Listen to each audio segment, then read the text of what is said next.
This video is brought to you by me. If you like what you see, please consider subscribing and pledging your support on Patreon so I can afford to pay my bills and give my cat a break from powering my computer.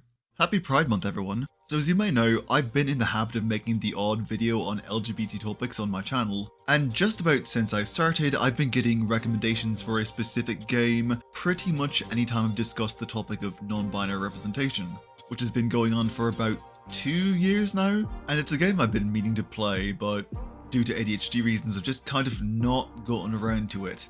Until now, that is. That's right, your patience has finally paid off, 24 random people whose usernames I can't possibly remember. I finally played Our Life Beginnings and Always, and yes, it was quite good. So that's what we're talking about today. First point of order, this video will follow the same layout as my So I Finally Played Silent Hill 2 video, and all other So I Finally Played videos to come. It will be split into two parts, the first being an overview of my playthrough with a comedic lean, and the second will be my serious thoughts and analysis of the story, characters and themes, etc. through a critical lens. So if you're just looking for my thoughts on the game's representation, you'll find it in section 2. Second point of order, because there's a lot in this game and I don't want it to take me a month to make this video like it did with the last VN I covered, I will not be going over every single scenario and will instead be choosing 2 or 3 of the moments I found most interesting from each step in the story.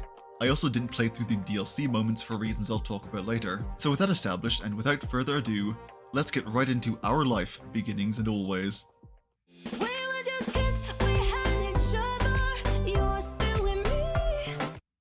So after skipping past the tutorial because I'm not 5 and I know how visual novels and dating sims work, we hop right into the character creation, where I waste no time giving myself a stupid last name and testing out all the character options which, to be fair, are quite extensive before settling on basically what I look like as a kid but with they-them pronouns because it's my fake childhood and I'll be non-binary if I want to. I also went with the default name because it's gender neutral and honestly just a nice name overall. Sure, I'll be Jamie today, sounds fun. So it turns out I live in a seaside touristy town called Sunset Bird, though where I live tends to not have many other kids, which is a shame because I'm a precocious and curious and very social tyke who enjoys talking to people, even the man having a breakdown on the curb, who I approach mostly out of the aforementioned curiosity, but also a lack of self-preservation instincts. Our eyes meet and apparently that's what he's been waiting for because he immediately flags me down and runs over to ask the 8-year-old their name and if they live around here, which is definitely something normal for stable adults to do. I introduce myself and point out my house like a good little future kidnappee, and he pulls out a crisp $20 bill and says he needs a favor. Alright sir, you have my attention. Just be warned that I have 2 lesbian moms who can and will kick your ass if you try anything. He assures me it's nothing bad, which honestly only makes him sound worse, before telling me that he'd just moved in across the street with his son Cove and that he'd like me to be his friend.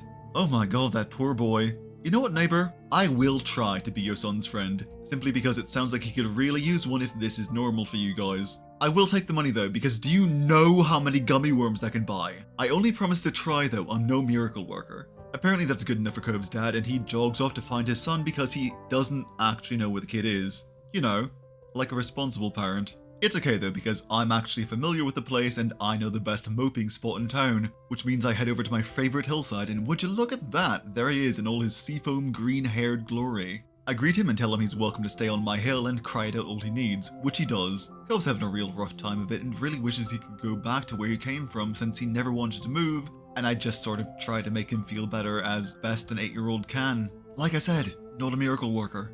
Unfortunately, he doesn't have much time to pull himself together as his dad and my moms are both looking for us. But we managed to give him just a little bit longer as we quietly wait for them to find us on their own, and he has to go home, which means I'll never see him again. Well, that was a short game.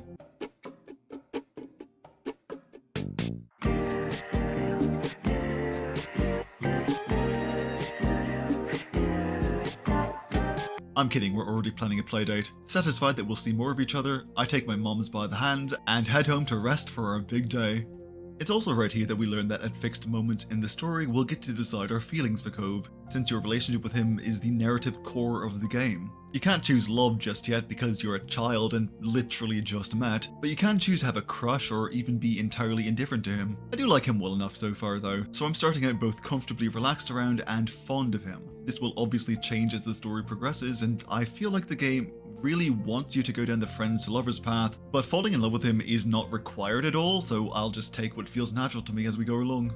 Anyway, from here we start the next day and oh dear sweet fucking Santa Christ, that's what it looks like when she smiles? That is a serial killer smile. What the actual shit? How many people have you killed, mother? Are you or there aren't any other kids in our neighborhood? God, whatever. Just raise my allowance and I won't snitch on you. Deal? And stop smiling like that. You'll scare my new friend away. Speaking of, hi Cove. Hi Cove's dad. We're gonna go hang out in my room. Just scream really loud if she starts stabbing you or something. I don't know her ammo yet. So we do that thing I said and I show Cove around my room before he finds and asks about my treasure chest. A little box of shells and driftwood and other beach objects I've collected in my time living here. Fitting for his name, Cove really seems to like the ocean and all the things in it, especially my collection of shells. He picks a big orange one out and declares it the best, which I offer to let him have, but the stubborn bitch is too polite to accept such a rare and valuable treasure, which means I'll have to wear him down. You'll accept my fucking shell, Cove Holden, no matter how many summers it takes. Oh yeah, Cove's last name is Holden, by the way. Unfortunately, our quality time is interrupted by my sister's friend Shiloh, who's come to hang out with us until Lizzie gets back from wherever the hell she is. Cove doesn't exactly love this and reveals himself to be something of a mopey little bastard, stonewalling Shiloh's every attempt to make nice. Unfortunately, it looks like I'm going to have to play peacekeeper, so I suggest we head to the playground, which both boys seem to like the idea of, so we do. But we also end up finding Lizzie there, which makes Shiloh very happy, but only serves to cause more conflict as my sister and friend butt heads. Lizzie reminds me of my best friend's sister. They both got that haughty, I know better than you energy that drives only children like Cove and younger siblings like myself absolutely insane. Well, I mean, I'm the eldest sibling IRL, but I'm the younger one here, so grr, don't tell me what to do.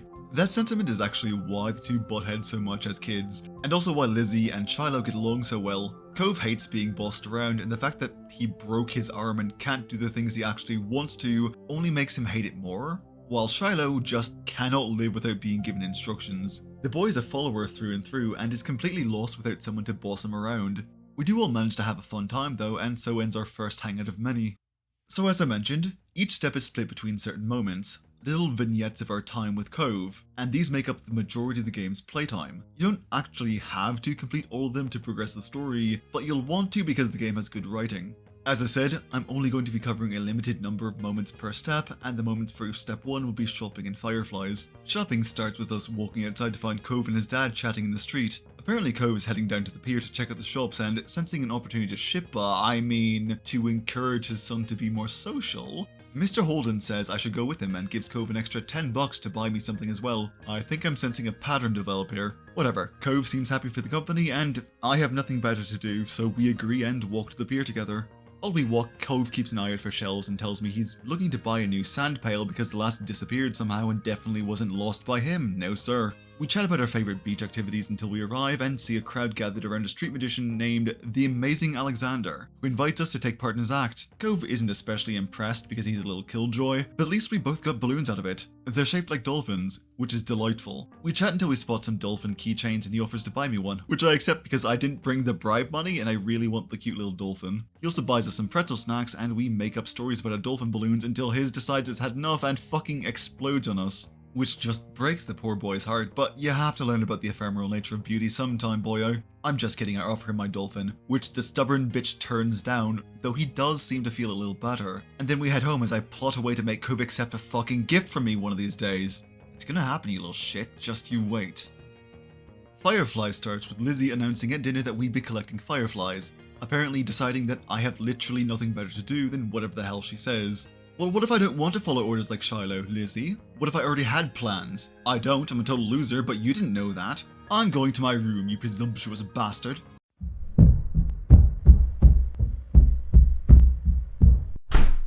Nah, I'm kidding, of course I'm going to catch fireflies. I wouldn't miss out on that level of childhood whimsy, are you crazy? But only because I know Cove will be there and I won't be stuck alone with my sister all night. Well, I mean, her follower too, but like, you know. He doesn't count. Killer Mom is worried about how dark it is, but the cooler mommy convinces her to let us go. Another victory for the Whimsy Squad. And then, as if by fate, or more likely the hand of the author, Cove knocks on the front door to return a screwdriver his dad borrowed from the moms. And of course he agrees to join us because he knows a good time when he hears it. So we all mosey on down to our favourite hill to catch us some lightning bugs. We arrive at the hill to find the air absolutely filled with the ephemeral shine of glimmering fireflies. And after a brief welcome from Shiloh, we set out to catch ourselves a charming anecdote and maybe some feelings. I mean fireflies.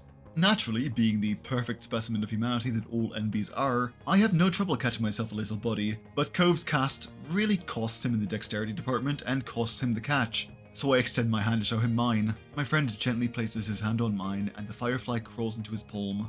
His first catch of the night. And then he loses it because we're kids and we scare it off. That's fine though, as we spend the rest of the night running around and catching fireflies together until Lizzie decides we have to have a rolling down the hill race, with Cove as the referee because she thinks he might re-break his arm if he tries. I decide to stay and keep him company, which makes Lizzie huffy, but she eventually relents and loses to Shiloh because my sister is a fucking scrub. Ha! How's that shame taste, Lizzie? Anyway, we all had a great time and head home, arguing over who caught the most fireflies, which is pointless because it was clearly me.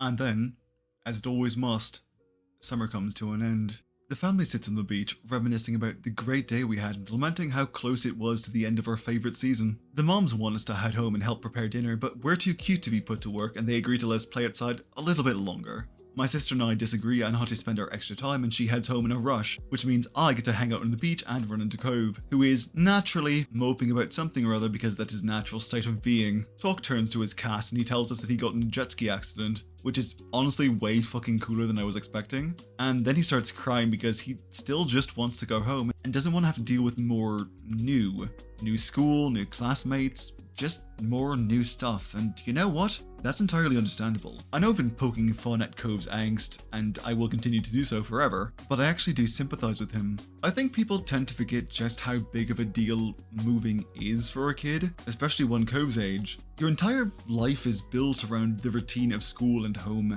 and it also encompasses your entire social circle. Proximity and time together is important to maintaining friendships at that age, and Cove just moved an entire world away from everything he knew, on top of his parents divorcing and having his activities restricted by a broken arm. Cove has been absolutely going through it this summer, and what he needs, more than anything, is time and comfort and stability. He needs a friend, and that's exactly what you end up being for him. Things always change, and you can't stop time from moving forward, but it's the people in our lives that make it all bearable.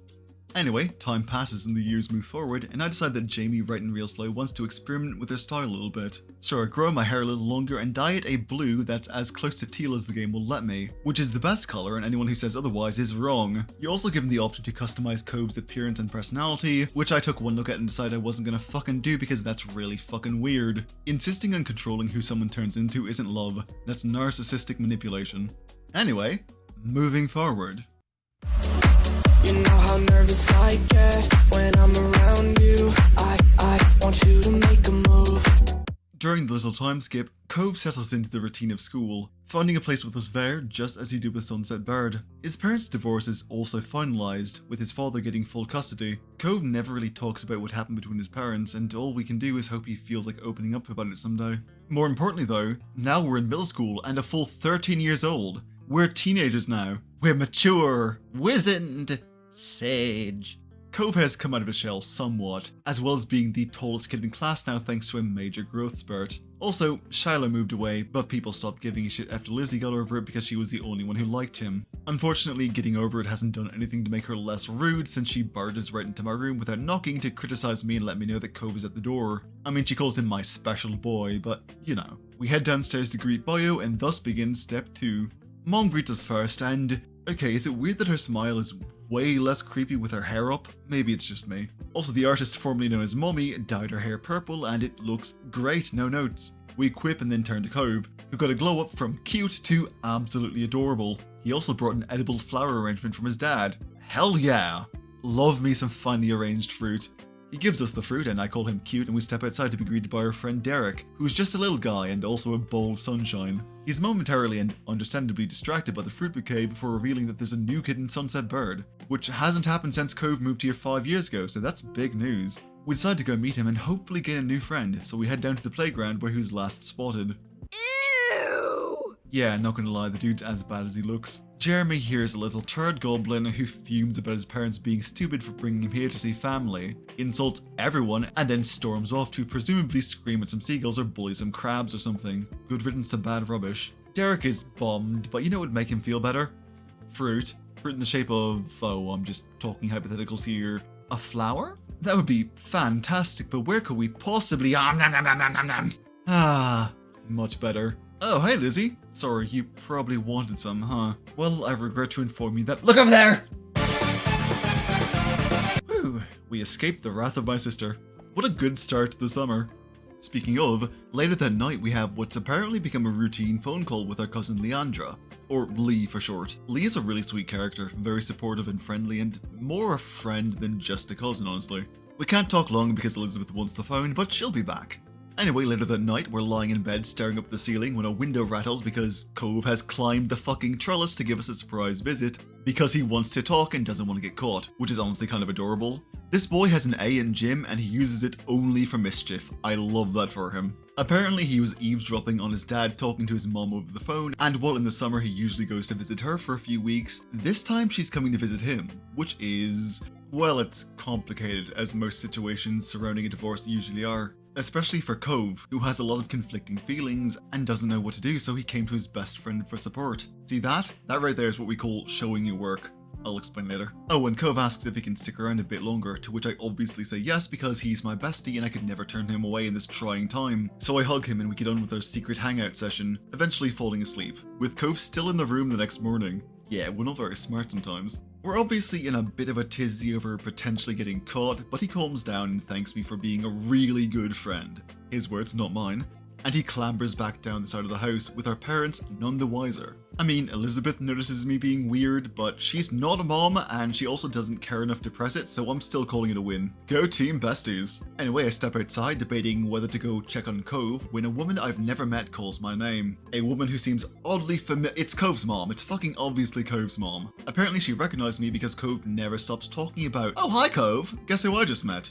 The two are apparently going out for lunch and want me to come along. Kyra because she's a mom and I'm her son's best friend, and Cove because he doesn't want to be left alone with her right now. Apparently Daddy Dearest wanted her visit to be a surprise, which it very much was. Kyra seeks and gains permission from the mom squad, and after some minor deliberation, the three of us head off to an unnamed tropical restaurant for the world's most awkward lunch. Well, awkward for Cove at least. I'm doing most of the conversational heavy lifting. This is actually where you get to determine your character's hobbies and interests, of which there's an impressively big selection. You can also choose to say that you're into Cove here, which I didn't because I have a rule against being eeled before noon, but if you did then please tell me his reaction. I'm picturing a very messy spit take. You can also ask her questions about herself, including why she and Mr. Holden, who I'm just now realizing I completely forgot the name of, got divorced. Cove is furious if you do, but Kyra handles it with surprising grace. Cove lightens up over the course of the meal, and Kyra eventually asks Cove why he's had a bug up his butt all day, to which he responds that he'd have preferred to be told she was coming. And she replies that she thought he'd been the one to invite her. Ah, I think I see where the problem lies. Yeah, neither are exactly pleased with what Kyra calls a Clifford surprise. Oh, that's right, his name's Cliff. Stupid brain. Anywho, the two seem much better off now that the air has been cleared and the true culprit revealed, and Kyra enjoys embarrassing her son a little before we eventually head back and run into Cliff, who the two give the coldest of shoulders before heading inside. And that is how summer truly begins. Ooh, Mr. Holden, you're in trouble. Well, good luck with that, I guess, you fucking himbo. I'm gonna go do the moment stuff now. Okay, so this is admittedly where my intent to only cover 2 or 3 moments per step began to falter, because all of the moments in step 2 are phenomenal, and I want to do all of them, but if I do them to the same degree of detail as the first step, then this video will be 3 hours long. So I'm just gonna give every moment in step 2 a super summary, and you can, and should, go play the game for the full details. Okay? Okay. Moment 1. Wave. Cove teaches you to surf and it's very sweet, and then you go hang out at the playground to reminisce about old times. Also, Cove does a stunning impression of the Turd Goblin, which becomes an in-joke between the two of you. If you take nothing else from this video, please remember this. Don't be a shithead in public, or you'll wind up a caricature in someone else's story. Moment 2. Growth. Elizabeth suffers as the moms talk to her about puberty and liking boys, which Mom 1 can't relate to, but Mom 2 is actually bisexual, so that's neat. Then they give you the talk. Cove comes over to hang out and have sandwiches and then play a game of hangman that he uses to surreptitiously call you cute. This is also where you get to decide your own sexual and romantic preferences, which you can actually change later if you so wish. It's very cool. Moment 3. Family. You're planning a talent show with Lee when you walk in on Elizabeth asking about her birth parents. It turns out they died and Elizabeth can't meet them, which upsets her and she runs off crying. Apparently she was adopted from outside of the country and you were adopted from within the US, but your birth parents were dead as well. You handle it the best you can, talking to your friends and cousin about it, and then eventually have a very touching conversation with your sister where you reaffirm your familial status. And I don't have a way to make this funny, so here's a picture of a very dapper dog. Moment 4. Dinner. Cove invites you to dinner at his place with his parents, and you partake in the scandalous activity of hanging out in his room and meeting his fish, one of which I named Jimothy. And after that salacious and forbidden rendezvous with your future lover, you eat dinner and then destroy his parents in a game of cards to establish dominance. Look at me, look at me. I'm the boss now. Moment 5. Road trip. Both families pile into an RV and go on a week-long road trip, which sounds like the kind of torture they'd subject me to in my own personal hell, but apparently it's enjoyable. Also, everyone else teases the two of us about our obvious feelings for each other, which doesn't bother me, but definitely bothers Cove. Also, you can find out that he has a thing for ankle bracelets. Cove, you decadent pervert. I will absolutely wield this against you. And then at the end, he climbs up into the little loft that I've been sleeping in and falls asleep next to me, which probably sounds more scandalous than it actually is. Anyway, that's all that. Moving the fuck on. So summer comes to an end, and it's finally time for Kyra to head home, and Cove comes over to hang out and talk for a bit while she's preparing to leave. And guess what little addition to my usual ensemble I'm wearing today? That's right, baby, I'm using that dark anklet knowledge to seduce my best friend. What's up? It absolutely had the desired effect, by the way. Homeboy cannot stop staring and gets so flustered I almost feel bad for him. But I don't, because this is when I finally confess my feelings to him, which he takes with about as much grace as you'd expect, but with his longtime friend and crush granting his heart's greatest desire and all that. But we eventually pull through and share in that oh so special first smooch. God, this boy is fucking adorable. Look at this flustered dork. Don't you just want to give him the whole world? The only problem is you're pretty sure the moms won't let you have a boyfriend, but that only matters if they find out. And since teenagers are notoriously good at keeping secrets, what do we even have to worry about? So with a newfound something or other now kept unlocked, we head over to Cove's house to bid Kyra farewell. We say goodbye and it's very heartwarming, and then we decide that summer ain't over till we fucking say it's over. So you and Cove and Derek and Elizabeth too for some reason all head down to the shops for some reason I don't know, and we even run into Jeremy again. Well, run into might be too strong a phrasing. We see him at a distance and avoid getting his miserable stank all over us, and then turn to more important pursuits, like getting Cove to give me a piggyback ride. I'm dead serious, you can straight up ask him to carry you home and he will, which honestly just makes me love him more. Again, I'm serious, I fucking love when guys carry me. I don't strictly have a type per se, but anyone who can pick me up and carry me on their shoulders is an immediate 10 in my book. My Prince Charming carries me home, which amuses our parents to no extent, and then we have a nice dinner that's just a little awkward for no reason in particular. Then there's a conversation with Derek that I'll come back to later, and then one with Lee, and then I sneak out to the Firefly Hill to rendezvous with Cove, where I sit on his chest like the little gremlin I am, and then go to bed. Except, there's one last surprise, as I hear a tapping on my window just as the sun's beginning to rise, and I'll give you 3 guesses as to who the fuck it is, and the first 2 don't count. You are damn lucky I like you, Cove. If anyone else woke me up this early, they'd never find the fucking body. He wants to hit the beach together one last time before school officially starts, and because I can never say no to this guy, I agree. I clamber out the window, towel under my arm, and hand in hand, we sneak off to cheat our way into one last precious moment of summer. Time passes again, and I decide to grow my hair out and pierce my ears. I get a lip piercing like I have IRL, but sadly the game doesn't give me the option. It does have a nose ring though. Also, it's cool that the game gives you an option for a headscarf. I think the only other place I've ever seen that is in Boyfriend Dungeon, so well done, Our Life. Also, I upgrade from crush to full-blown love because I feel it's time, and I'm still not changing Cove, go fuck yourself. Though there is a feature here that I'll be talking about later where you can choose Cove's level of initiative for the purpose of player comfort, so that's neat. Alright, on to step 3. I don't need to look no further. You are the one, I'm certain.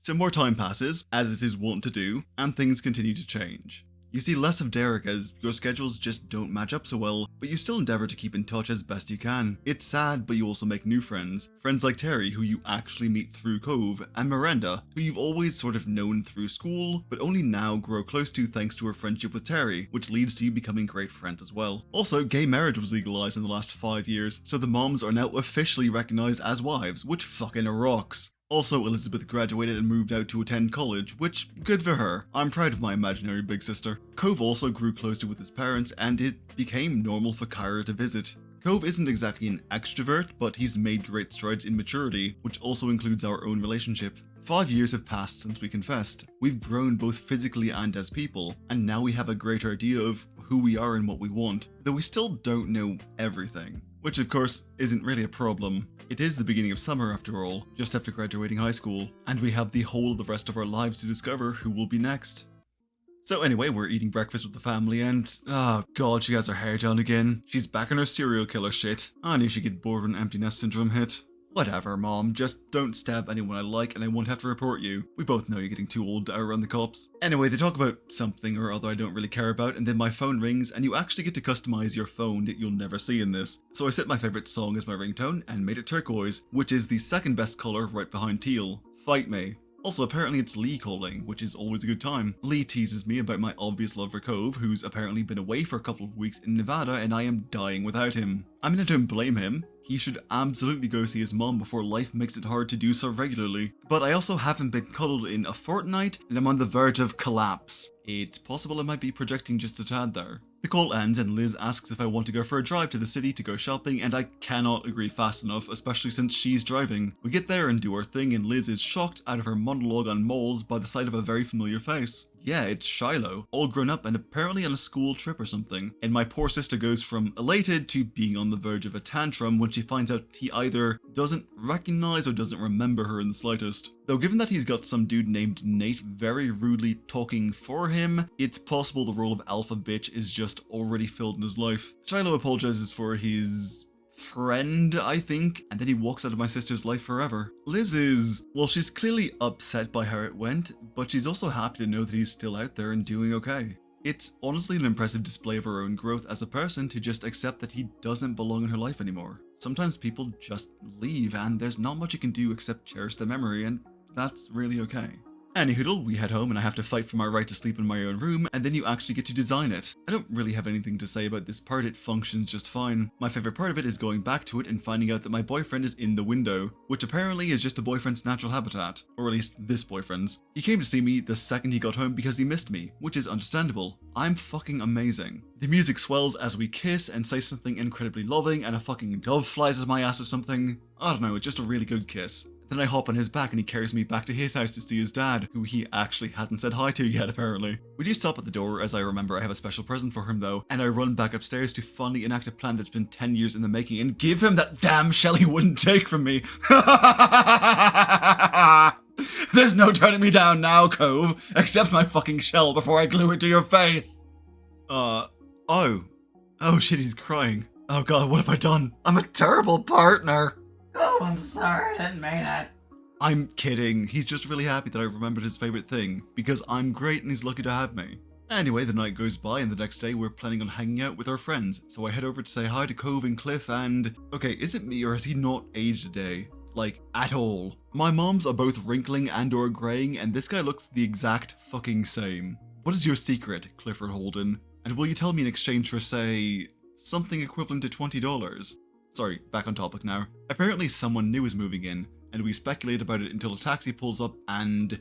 Well, I think the dude stepped into the wrong game. Excuse me, sir? You might have missed your turn. The exit to Danganronpa was 42, not 43. You think I'm joking, but Baxter here is a fucking prodigy ballroom dancer who's super eccentric and vacationing here for the summer, and he all but offers to be our third 2 minutes after meeting us and is kind of just the most. He's actually a total sweetheart. His intro is just a bit much, I suppose. Cove really doesn't like him at first, but he eventually comes around. And I personally didn't like him all that much at first either, but eventually I also came around in him. Anyway, after that sudden detour into divergent character design, we walk townward hand in hand, and then my phone dings with a message to tell me that my harlotry has not gone unnoticed. Which is good because that means Miranda and Terry have spotted us. I love these two, they are a fucking delight. Which is good because they feature prominently in most of the moments in Step 3. Speaking of, let's get to those moments, shall we? And yes, I do have some self-control this time. So Hang starts with you grabbing all the shit you need to go to the fucking beach, and with Cove telling you that he lost his favourite swimsuit or something, while you decide what you look like, I mean, admire your body in the mirror. Yeah, that's it. No deep reflection on your gender identity here. Nope. Definitely nothing that might crack an egg or two, don't worry about it. I don't like being called out like this game. Anyway, you sort your shit and head to the beach and welcome Miranda and Terry to the only place worth hanging out at all in this entire fucking one seagull town. Seriously, the beach is awesome, and you do all the important beach activities. swimming, looking for shells, discussing the ethical ramifications of cheating on your partner with merfolk, burying your friend in the sand in hopes of offering them to Poseidon in exchange for a bountiful summer vacation. You know, just friends being dudes. Eventually though, we ran out of drinkable water, and not wanting to find out what the hospital bill would be for ODing on liquid salt, we head back to Cove's house for a drink, and then to a crepe stand because one just opened and we're hungry, and if you don't go to a crepe stand when given the opportunity, then you're a bigger fool than Jeremy ever was. So I order a drink and build a crepe that sounds so delicious I want to take a bite of my fucking computer, and then we all sit and share tastes of our food, because if you're not willing to give someone a bite of your food, then you don't truly love them, and not even the perfect crepe will fill that yawning abyss that lies where your heart should be. Hopped up on sugar and caffeine and also the wholesome buzz of friendship, we all decide to go on a walk to the edge of fucking town, where some lazy whiners get too tired to walk back, and it's starting to look like Cove is going to have to carry everyone back himself. That is until Baxter spots us on his return to town from wherever the hell he wentsville, and offers us a ride, which Cove is petulant about at first, but eventually gets peer pressured into accepting the fucking ride, and we all head back into town, hang out a little bit longer, and then go the fuck to bed. Another DM well carped. Also, side note, Baxter listens to a lot of alt-rock and punk, which means we like him now. Yes, that is how it works. Just an FYI. The next moment, Talks, begins with Miranda calling us in a bad mood.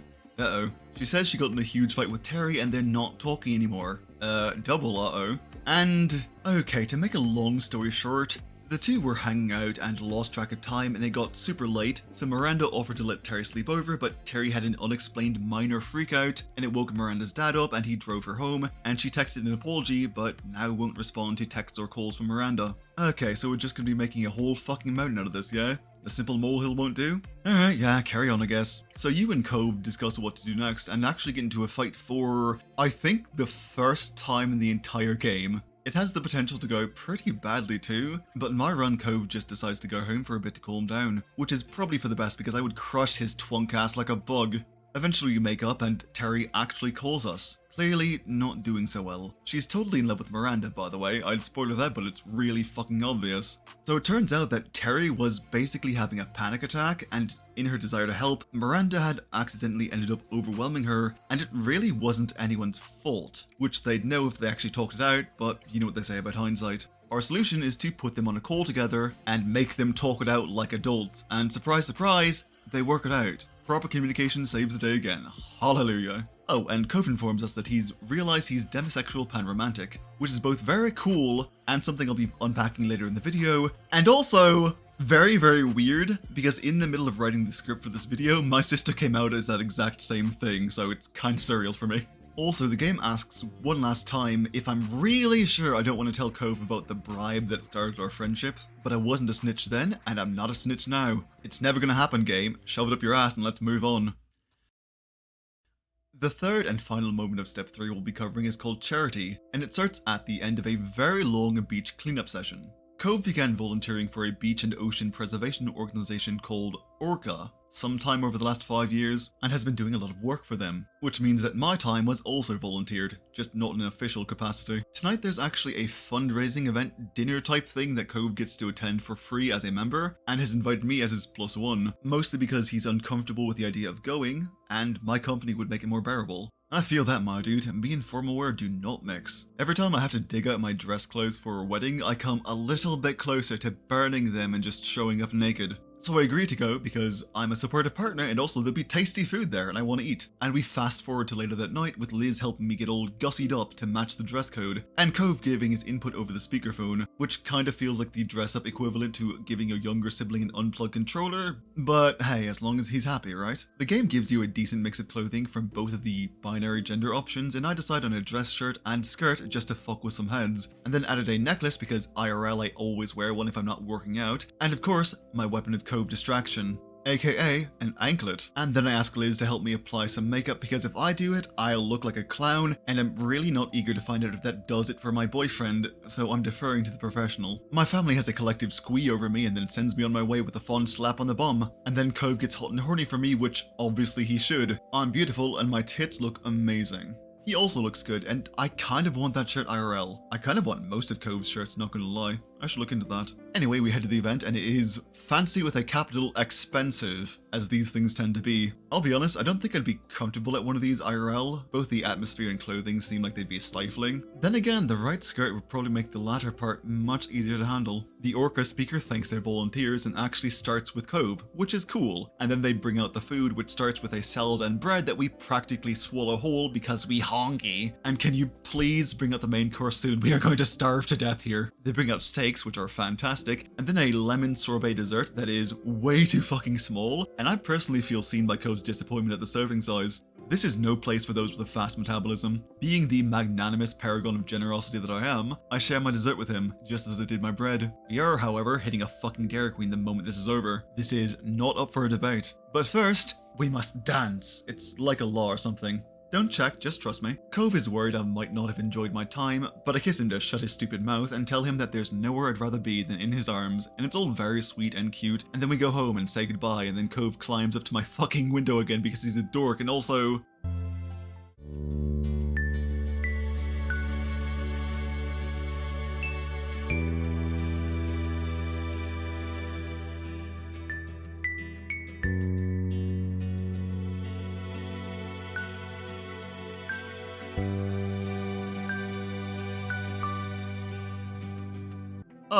Oh, he wanted to show me the fireflies are back. He saw the first fireflies of summer and was filled with a sense of joyful peace, and his first thought was to share it with me. And then we talk about how much we love each other and go out to the hill to see them together and then roll down it like we never did together when he had his cast on. Oh my god. Ryan, are you crying? The beautiful sincerity of sharing the simplest joys with someone you love got to me, okay? Right, okay, So summer comes to an end and we find ourselves back in the tropical restaurant, this time with everyone but Kyra. It's a big night with some big announcements. Cove has accepted a full-time job and is looking for apartments. He'll be moving out soon. And you, dear sweet player, have been accepted to your college of choice. For the first time in 10 years, you won't be neighbors. You might not even be living close to each other. Adulthood really is here and it's a scary thought. Talking to Cove, there's a very real fear that it could be the end of you two. But you decide it won't be. Whatever the effort, whatever it takes, you'll be together forever. It's your life after all. You get to decide how to live it. Speaking of, later that night, I decide to pull a Cove and climb in through his bedroom window, see how he reacts. I nudge him and he only kind of wakes up and says I can sleep with him before rolling over. And then his brain actually processes my presence and fucking got him. Cove says I can stay with him as long as I want and we actually end up sleeping together for the first time. Just sleeping, get your mind out of the gutter. He's nervous for reasons that you should play the game to understand, and we eventually just drift off, perfectly content in each other's arms.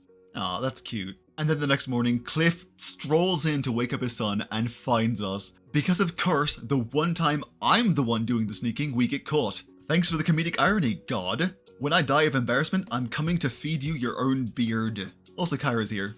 So, you know, yay for me. Look at this smug bitch. She knows we got caught. I'm kidding, Kyra's great, and I'm glad she got a good laugh over it because it is very funny. Doubly so when we all walk back to my house, still in our PJs by the way, and my moms are just like, we figured it was Cove doing the sneaking around, which tells me that mothers really are psychic, and these two have just been humoring us the entire fucking time. This is probably the most hilariously realistic part of the entire game. Anyway, we have breakfast and all head to the beach, and Cove thinks we should call Terry and Miranda, which is a great idea, and his first ever. Good job, Cove. My phone rings just as they arrive, and Jesus fuck, Derek? Who the hell gave you permission to turn hot? Doesn't matter, we chat for a bit and then say bye, and then Baxter joins the party along with Lee, who I think is undressing him with her eyes, and then we just have a lovely day of spending time together. I don't have a joke here, it's just nice. And then later that night, you take the time to say goodbye to every character and tell them how much they meant to you, and no, I'm not crying, there are just tears in my eyes. Oh, and then, super fucking late that night, Cove pulls you out of bed to have a heartfelt conversation on the hill. And when I say late, I mean the sun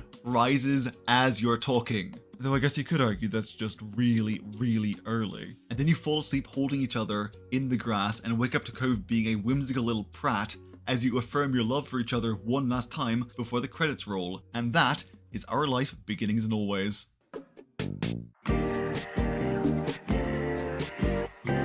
Just kidding, there's actually an epilogue. GB Patch, screw you and your fake out. Time passes yet again and you choose where your life went. Did you live with Cove? Did you get engaged? Who did you ultimately become? And with all that chosen, we return to Sunset Bird one last time. Now to celebrate the Mom Squad's anniversary. You get the whole gang back together and it's great, and you get to see all your old friends again, and also Terry started dating Miranda and also came out as a trans man. So good for him. Also, Cliff and Kyra still haven't aged. What the fuck is your secret? Tell me! And so all of that happens, and the game ends the only way it could, with Cove waking me up early enough that a jury would let me off if I murdered him for it, and us professing our love as the boy cries happy tears and we set out to experience the rest of our lives together. And that is our life beginnings and always. Okay, take a moment if you need, and then let's get into my real thoughts, shall we? Okay, so like I said way back at the beginning of the video, people have been recommending me this game for a couple of years now, and pretty much always on the basis that it's both really good and has really good non-binary representation and character building options. My verdict? Both claims were accurate. Our life, okay, I'm just gonna call it B&A from here on to save time. B&A is honestly pretty good. What makes the game work so well, and this is honestly why it can be said to have good NB rep and character options, is that, more than anything else, it is dedicated to presenting you with as much identity determination as it reasonably can. Throughout the game, you're prompted to choose not just your name and pronouns, but your gender identity, your sexual and romantic attraction. You can determine how happy you are within your own body, and what you've considered in order to feel more comfortable. You can even choose your dietary preferences and how comfortable you are with physical touch and intimacy in general. And this is why I like that it gives you the option to determine how much initiative Cove has, because it's the kind of thing that you'd talk about with your partner. The game asks you to build an actual identity for Jamie, or whatever you name your character, and then it allows you to change these things later if you wish, because people do change over time. While the emotional core of the story is your relationship with Cove, the game itself is about you.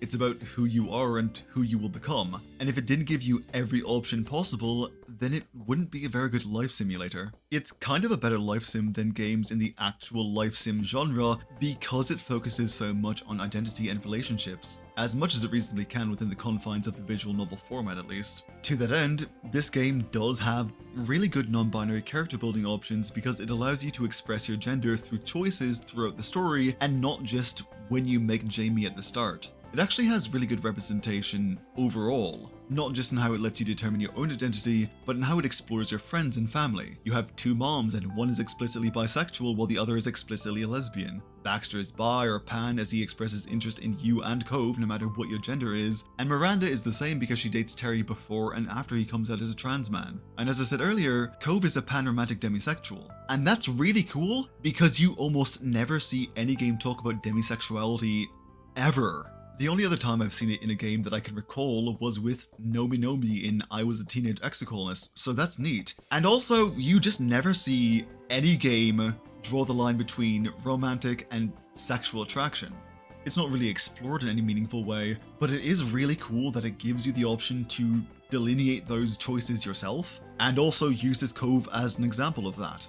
The game's representation isn't perfect, of course. No game really does have perfect representation, and I do have a couple small issues with it. The first is that I was a little disappointed that there weren't any non-binary characters outside of the player, which is honestly pretty standard for most games, but I still kind of expected better. The second issue is actually how Terry was handled, in that it's not explored at all, and there's no inkling that he was trans in the first place. He's just made trans in the epilogue, and then that's your lot. It's the equivalent to shouting, "trans male character," and then slamming the door. I mean, it's far from the worst rep ever, it's just very shallow, and again, I kind of expected better. Where the game really shines though, and you probably saw this coming, is in your relationship to Cove. I find most romance in video games, and even dating sims, to be honestly kind of disappointing, because even if I really like the characters, the relationship itself is almost never given any kind of focus. Most writers just seem to operate on the principle that if you like the character, then you'll fill in the blanks yourself and therefore don't bother, because writing a really good ongoing relationship is actually really hard.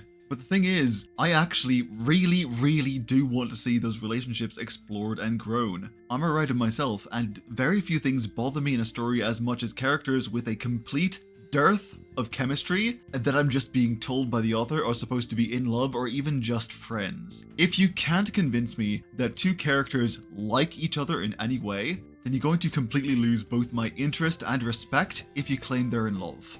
That isn't the case here, which is good because like I said, your relationship with Cove is the emotional core of the game. As I mentioned way back at the beginning of the summary, you're under no obligation to date or even fall in love with Cove, which is something the game is very open about and even encourages you to decide on your own, which is something I very much did. I decided as I went into this that I would only have my character fall for Cove if I felt a connection and it made sense, which is exactly what happened, so well done there. My thing with dating sims is that if I like a character enough, I will date them regardless of their gender. While in real life I might have zero attraction to women and Cove is very much not my type, I can set that aside for a game if the writing is good and the characters are charming. And Cove is a very charming character I grew to like a lot, so when the game sold me on the burgeoning relationship between him and Jamie, I was immediately on board with dating the guy. I've mentioned this before, I think it was in one of my Korra videos, that the secret to writing good romance is to show your work. Show the audience how the characters got from A to B to KISSING, and if you do that, then most people will be on board regardless of their personal shipping preferences because you'll have gotten them invested, and that is precisely what happens here. The player is walked through all the steps of how these kids became friends and grew up together, and even if they're not feeling the friends to lovers vibes, I can guarantee you the vast majority will agree it's a very strong and stable friendship. I know some people might find it weird that they cuddle or fall asleep next to each other if they're just friends, but that's just macho-normativity talking. Romance is not a prerequisite for emotional intimacy, as any error-ace person can attest, and if you're not a fucking weirdo, then you won't freak out over friends being physically close. Once you learn to drop a macho-normativity, you'll find yourself a lot happier. Normalize hugging your friends. Alright, so I've got one last big point of criticism for the game, and it's actually on the game's monetization model, so if you don't want to hear about that, then skip to the on-screen timestamp.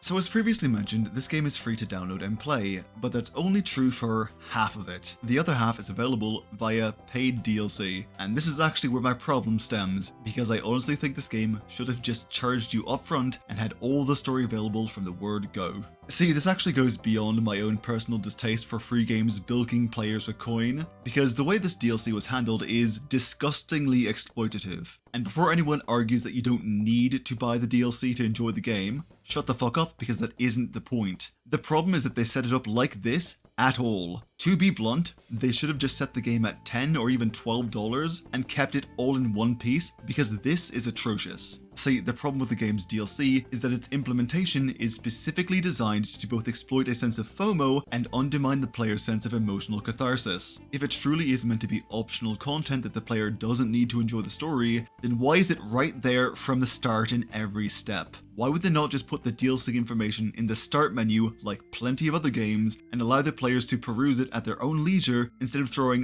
multiple hours worth of storytelling that you cannot access without paying right under the moments that are free? This is the exact same tactics that gacha games and other free-to-play models use, but with story instead of gameplay, and it's fucking gross. In fact, I want you to take a look at the DLC they have listed for the game and tell me you don't see a problem with the fact that, discounting the art book and soundtrack, that's nearly $30 fucking of DLC, which is more expensive than most visual novels you'll find on Steam, and most of that is something they cut from the already finished story to withhold from players for extra cash. They tore half the story out and sold it back to you in pieces, but they do it in little chunks so you don't realize just how much you're spending on a game that was initially billed as entirely free. This is, simply put, predatory design. And that's not even counting the 2 other boys you can pay to date. Remember how I said Derek wanted to have a conversation with you? Well, long story short, he's got a crush on you and wants to know if he has a chance. But sorry Derek, I didn't buy the DLC, so no such luck I guess, and the same goes for Baxter. Your ability to date both boys, while prompted in the base game, is only actually available if you pay $5 each. So the devs tease you with 2 potential partners and then slam a paywall in your way, you sad baby idiot. All of this is made even worse by the fact that while you can choose to be engaged to Cove in-game, they withhold the actual wedding unless you pay for it. And here's the thing, I personally don't actually need to marry Cove to be satisfied with how the relationship goes. But for other people, this is basically holding their narrative catharsis hostage, which is complete bullshit. I haven't seen DLC implementation this bad since Asura's Wrath forced you to buy the actual fucking ending. And the worst part of all is that this was completely unnecessary. See, GB Patch Games is at least partially funded on Patreon, which is the case for a lot of visual novel developers, and while most visual novels developed this way end up being free, there isn't actually any rule that says you have to. They could have easily just priced the game at $10 and more than made their money back because, and I cannot stress this enough, their writing is that good and people would pay for it. This is not a short fucking game. Even without the DLC, my playthrough clocked in at around 8 hours, and I was really rushing at the end there because the epilogue is so needlessly fucking wordy. People have paid more money for less content than that, and they would have been able to make even more because word of mouth is the best advertising, and this game is incredibly queer friendly. Remember, I only found out about this game because a bunch of other people recommended it to me, and far more people than me will have played it because a friend recommended it based on that alone. The LGBT community often obsessively shares media that offers good representation because we don't get very much of it, and so supporting creators that do give it to us is practically the community standard. And that's not even counting the people outside of the community who love this game. If you search it on YouTube, you'll find dozens and dozens of different playthroughs on dozens of different channels. Word about games like this gets out, and that's what makes the big bucks. It's what a lot of developers rely on, and it is why big YouTubers get review copies in the first place, so the people who watch them will want to play the game themselves. And GB Patch know this, which is why they pulled this shit with the DLC. All of their other games are free visual novels with no paid DLC because they don't need it thanks to Patreon and other forms of support. So what this tells me is that this choice was entirely inspired by greed. And before someone says something stupid in the comments, let me be clear that I'm not taking points away from the story itself for this. This has not colored my feelings on the writing, but I do now have a very fucking low opinion of GB Patch. They have another Our Life game coming out later this year, and I will not be fucking touching it until I'm certain that they're not pulling this bullshit again. And I would encourage others to do the same. Don't reward predatory business practices. You deserve better than to have your emotional attachment to the characters you love exploited to bilk you for extra dollars. Just make the next game $15 fucking dollars. People will buy it, especially given how many people loved this one. Alright, moving on. When I look back at a game for a video like this, I often ask myself what it is that stuck out to me the most. What was it that left the biggest impression? What keeps running through my mind and makes me want to really talk about it in the first place? And for this game, I think it really was just how much of your life is shaped by your relationships.